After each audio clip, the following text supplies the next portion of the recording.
Katie from OCD Illustrated here. This video is part of a series on cognitive distortion, are unhelpful, inaccurate thinking patterns that lead to feeling pretty crummy. The distortion I'm exploring in this video is labeling. And labeling is when you give someone or something a label, you sum them up in one word or it up in one word, after just one or two events. And here are some examples that I hope will make it a little clearer. So say you're feeling really hungry and your friend is next to you and you say, "Hey, can I have some of your snack?" And they say no and decide not to share. If you label them, your next thought is, you think, wow, they are so selfish. I'm never asking them for a snack again. And it's like, really? Never again? If you asked a second time, they might give you a snack, but today they were just feeling really hungry, or they only had peanut M&Ms and they know you're allergic to peanuts, etc. So this next one is something I actually did when I was a lot younger and still sometimes do with other kinds of food. Look, okay, so I go to a Japanese restaurant for the first time and they serve sushi.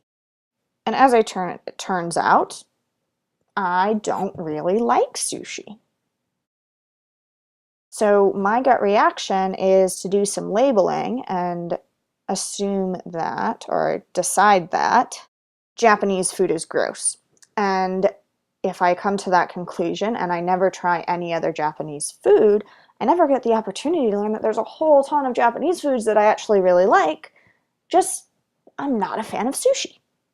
If I make a mistake, and I get my handy dandy labeling tool out, I could label myself an idiot and feel really bad about myself and not pay attention to all the other times that I did things right. Finally, last example, say a friend moves to a wealthier neighborhood. And that kind of sits wrong because, you liked having your friend nearby.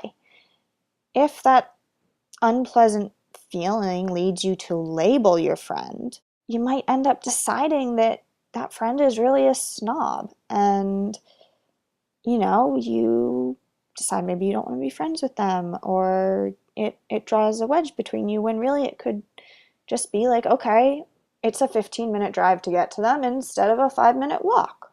Like 15 minutes is doable, we can make it work.